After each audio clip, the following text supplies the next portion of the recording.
რამდენ 25 წლის ქართველს შეუძლია საკუთარი ხელფასით იქირაოს ვერტმფრენი და საკუთარ ქორწილში მიფრინდეს.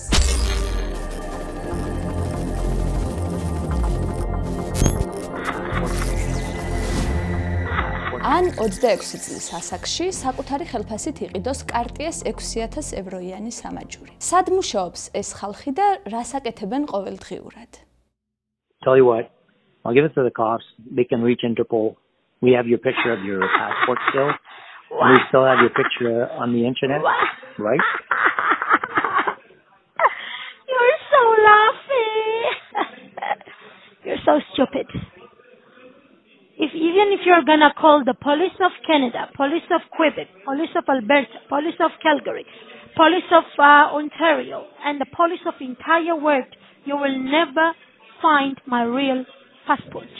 You fucking dumb. You will never find my real passport. You fucking dumb.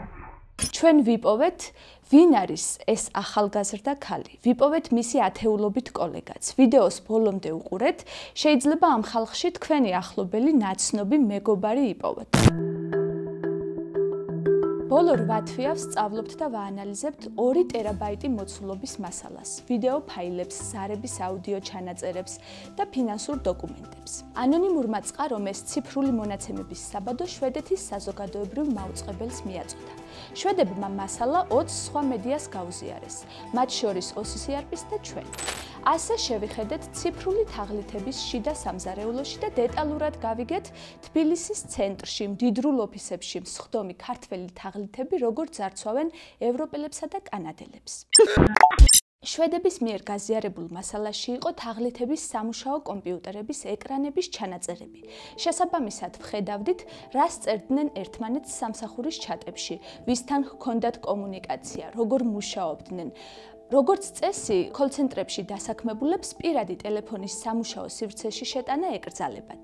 ამიტომ სამუშაო კომპიუტერში აქვთ თანამშრომლებთან პირადი მიმოწერაც. ასე გავშიფრეთ სქემა თუ როგორ ხდება უცხოელების ძარცვა თბილისიდან. მარსელის 60 წლის კანადელის მაგალითზე გიყვებით, როგორი იყო ძარცვის პროცესი თავიდან ბოლომდე. მარსელმა $70,000-მდე დაკარგა თაღლითების გამო.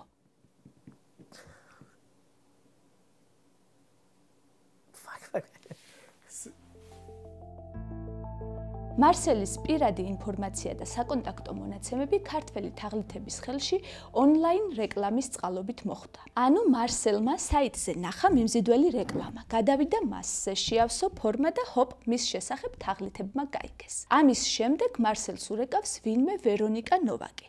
თავს ფინანსურ მრჩეველად აცნობს და სთავაზობს მომგებიანი ინვესტიცია ჩადოს კომპანია Golden Currency-ში. Hello. Oh, I'm sorry. Can you hear me? I was calling you. Yeah, I can hear you now. Marcel, in total, right? What I got it from your site, right, is that you make investments, right? So your investment is on the financial market, right? It's not lost. I can help you with the AnyDesk as well, if you prefer. I got it. You want my number? Yeah, I'm just sending the request so you can accept. Yeah. So you can just accept. You're connected right now? Yeah, we are connected. ვერონიკა თაღლითია, ის თბილისის ოფისში ზის. მარსელი ვერ ხვდება, რომ მახეში გაება და თაღლითებთან ვაჭრობას იწყებს. თაღლითები მსხვერპლს ეუბნებიან, რომ კომპიუტერში გადმოწეროს AnyDesk-ის პროგრამა. შემდეგ ამ პროგრამაზე წვდომას იღებენ და ხედავენ, რას აკეთებს მსხვერპლი, რას ეძებს ინტერნეტში, ბანკში როგორ შედის და ასე შემდეგ. შესაბამისად, თაღლითებიც თავიანთ ქმედებებს მსხვერპლის ქცევას არგებენ. მსხვერპლს ფულს როცა დასტყუებენ და ყალბ აქტივებში ჩაადებინებენ, ამას თაღლითები სამუშაო ჩატში დიდი ჟრიამულით აღნიშნავენ. შამპანურებისა და ვოლ-სტრიტის მგელის გიფებით. ოღონდ არ გეგონოთ, რომ ერთჯერადად მსხვერპლის გაძარცვა აკმაყოფილებთ. თუ ხედავენ, რომ მსხვერპლი დაბნეული და შედარებით დამყოლია, მას ბოლომდე ძარცვავენ. ოღონდ პროცესში არ წმუნებენ, რომ მათი ინვესტიცია მომგებიანია. მსხვერპლს უჩვენებენ ყალბ საინვესტიციო პლატფორმას, ვებ გვერდს, რომელიც ვითომ და ინვესტირებული თანხის მოგებას აჩვენებს. ასე არწმუნებდა ვერონიკა და მისი კოლეგები მარსელს, რომ მის ფულს ფული მოჰქონდა. მაგრამ მერე უთხრეს, რომ მისი ფული დაიკარგა. ვერონიკას გარდა მარსელს კიდევ 5 სხვა თაღლითი ეკონტაქტება. 5-ვე თბილისიდან, ვერონიკას კოლეგები. ზოგიერთი თავს აცნობს როგორც ბრიტანეთის ფინანსური მარეგულირებელის თანამშრომელი, რომელიც დაკარგული ფულის უკან დაბრუნებაში დაეხმარება. სხვები ურეკავენ თითქოს სხვა ფინანსური ინსტიტუტებიდან არიან და თუ დამატებით ფულს გადაიხდის, იმ დაკარგულ ინვესტიციას აპოვნინებენ. მარსელიც მათ უჯერებს და იხდის ათასობით დოლარს. თაღლითები მსხვერპლს თხოვენ, რომ ხან კრიპტოვალუტით გადაიხადოს ეს თანხა, ხან კი საეჭვო რეპუტაციის ბანკების ანგარიშზე გადარიცხონ. ამ ბანკებიდან ფული ყალბი კომპანიების ანგარიშზე მიდის და ბევრ რგოლს გადის. ამის შემდეგ ფულის კვალის ზუსტად პოვნა რთული ხდება. ბოლოს მარსელს ურეკავს მერი რობერტსი, ისევ თბილისის ოფისიდან. ეცნობა როგორც კომპანია ბლოკჩეინის წარმომადგენელი. ეუბნება, რომ ხედავს მის დაკარგულ ფულს და შეუძლია უკან დაბრუნება, თუ მარსელი კიდევ გადაიხდის დამატებით თანხას. მარსელიც ისევ რიცხავს 3500 კანადურ დოლარს მერის მითითებულ ანგარიშზე. მერი მასთან ახლო, შეიძლება ითქვას ინტიმურ ურთიერთობას ამყარებს. უგზავნის ფოტოებს, რომელიც სინამდვილეში უკრაინელი მოდელის ინსტაგრამიდან მოიპარა. მერის მარსელთან საათობით აქვს კომუნიკაცია. ერთ-ერთი მორიგი ხანგრძლივი კომუნიკაციის შემდეგ მერი პროგრამაში, რომელსაც თაღლითები კლიენტების აღსარიცხად იყენებენ, ინიშნავს: მარსელს ვუყვარდები, 2 საათი ვესაუბრე. დაახლოებით 1 თვის შემდეგ მარსელი ხვდება, რომ მერიც ისეთივე თაღლითია, როგორც წინა 6 ადამიანი, რომელიც მას ესაუბრა. მერის ეუბნება, რომ მიხვდა ამ თაღლითობას, რომ ფული საერთოდ აღარ აქვს და არ იცის momავალში როგორ იცხოვროს. მერი ეუბნება, რომ წავიდეს და თავი მოიკლას. Oh, just go ahead and kill yourself. You don't need to anyone. It's going to be on you, right? ასეთი საუბარი, ასეთი მიმოწერები ამ 8 თვის განმავლობაში, როცა თაღლითებს ვაკვირდებოდით, უამრავი ვნახეთ. ამის ყურება და მოსმენა ჩვენთვის მარტივი არ ყოფილა. თან როცა ვიცოდით, რომ ეს თაღლითები ჩვენს შორის ცხოვრობენ. ქართველი ახალგაზრდები არიან, უცხო ენების მცოდნე და უმაღლესი განათლებით. ეს ადამიანები მუშაობენ კომპანია AK ჯგუფში. ამ კომპანიის სახელი კოლცენტრებიდან გაჟონილ მასალებში ვიპოვეთ. მერე მოვძებნეთ ამავე სახელით კომპანია ჩვენს ღია მონაცემთა ბაზებში. 2022-25 წლებში ამ კომპანიამ ევროპელი და კანადელი მოქალაქეების მოტყუებით 35 მილიონ დოლარზე მეტი იშოვა. გაჟონილ მასალებში ვხედავთ, როგორ აღნიშნებს თაღლითებმა კორპორატიული საღამო.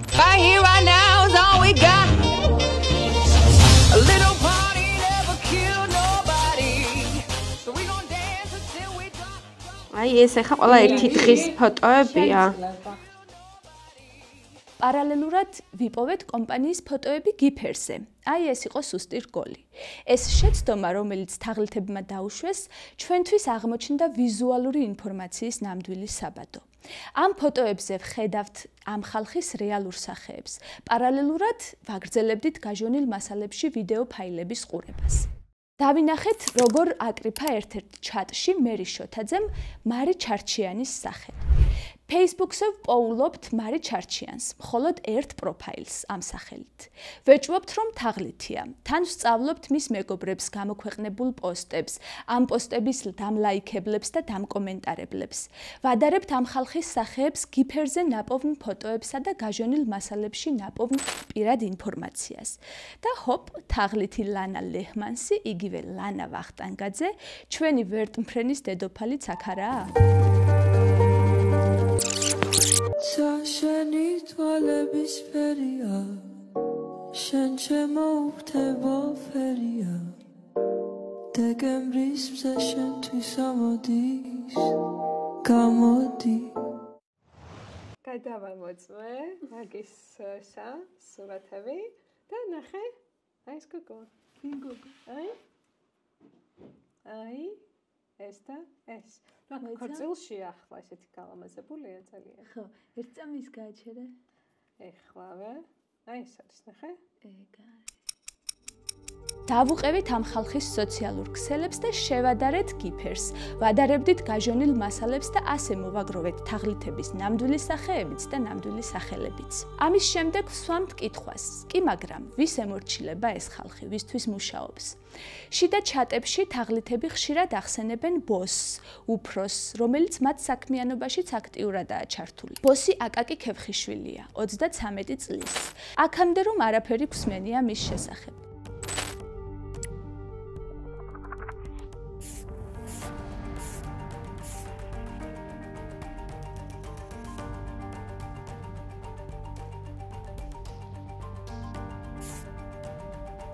აკაკი ქევხიშვილის ქონება ბოლო 2 წელში გაიზარდა. მაგალითად, დედამისმა 2024 წელს იყიდა სახლი დიღმის მდიდრულ უბანში და ბინა დიდდიღომში. ჯამში ორივე ქონებაში 2 მილიონ ლარზე მეტი მისცა.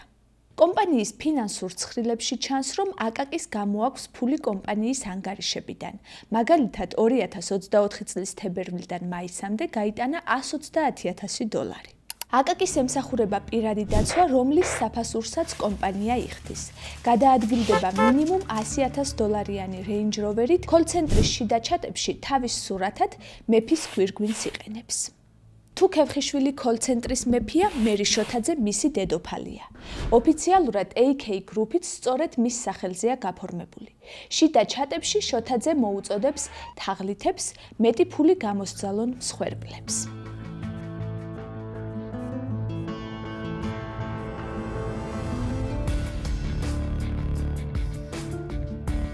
კადრები თბილისში პეკინის ქუჩაზეა გადაღებული. ყოფილი კაზინოს შენობაში პროკურატურის მტკიცებით თაღლითური კოლცენტრია აღმოჩენილი. უკანონოდ მოპოვებული თანხებისათვის კანონიერის სახის მისაცემად დანაშაულებრივი ჯგუფის კონტროლის ქვეშ. ეს არაა პირველი შემთხვევა, როცა ვიგებთ, რომ საქართველოს კოლცენტრების ჰაბად იქცა. 2021 წლიდან აქტიურად გვესმის, რომ თბილისის ცენტრალური უბნებიდან ევროპელებს, ამერიკელებსა და კანადელებს ძარცვავენ. 2022 და 23 წლებში საქართველოს პროკურატურა უცხოელ კოლეგებთან ერთად არაერთ კოლცენტრში შევიდა რეიდზე. ევროპოლი ამ გამოძიებას ახლაც ატარებს. დაკავებულია ათობით პირი ორგანიზებული თაღლითობის საქმეებზე. მაინც ხედავთ იგივეს. სახელმწიფო უსაფრთხოების სამსახურის იგივე სუსისა და თბილისის მერიის შენობების გვერდით აკაკი ქევხიშვილი მართავს ოფისებს, სადაც დაახლოებით 80 ადამიანი უცხოელებს ძარცვავს. რას აკეთებს ამ დროს სუსი?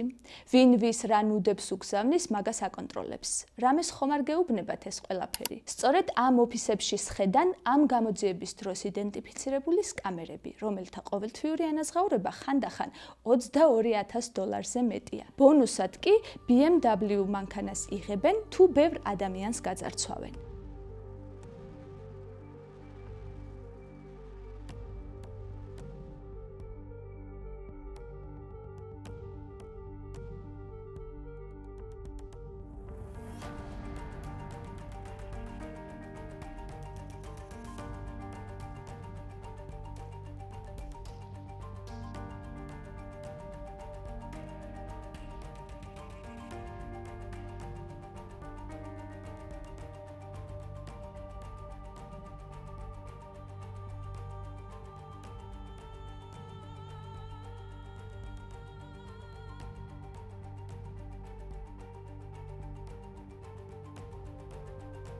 რასაკვირველია ამ ფილმზე მუშაობის დროს კითხვები გავუგზავნეთ ყველა იდენტიფიცირებულ თაღლითს, მათ ბოსებს, სუსსა და საქართველოს პროკურატურას. კითხვების მიღების შემდეგ სკამერებმა სოციალური მედიის ანგარიშები ან დახურეს, ან წაშალეს. მერი შოთაძემ კი მის სახელზე გაფორმებული ყველა ქონება გაასხვისა. კომპანიისა და სკამერებისაგან სხვა პასუხი არ მიგვიღია. მოკლე წერილი მოგწერა სუსმა, რომ მათი პირდაპირი მოვალეობა არაა კოლცენტრების საქმის გამოძიება. პროკურატურამ კი გვაცნობა, რომ AK Group-ის საქმეს სწავლობს და რაიმე სახის დანაშაულის გამოვლენის შემთხვევაში კანონის შესაბამისად მოიქცევა. პროკურატურის რეაგირებას ველით ყველა, ჩვენც და ამ თაღლითური სქემის მსხვერპლებიც. Personally, you lose self-confidence, you lose like your shame, you have dark thoughts. Some people will commit suicide over it, which is sad. You do feel ashamed about it. It can affect your marriage. It can affect, you can lose your house, hold money to the bank or whoever. can affect you mentally. It can also affect you at your workplace, or there's no, it can do a lot of damage to you. I can't understand why anybody can do that to anybody. To scam people out of their money, their life savings. That woman is heartless. ახლა ბურთი პროკურატურის მოედანზეა. ჩვენ ვაკვირდებით, რამდენ თაღლითს მოსთხოვენ პასუხს, რადგან ვხვდებით, რომ პროკურატურის მომდევნო ქმედებებიც ბევრ რამეს იტყვის კოლ-ცენტრების საბოლოო მფლობელზე.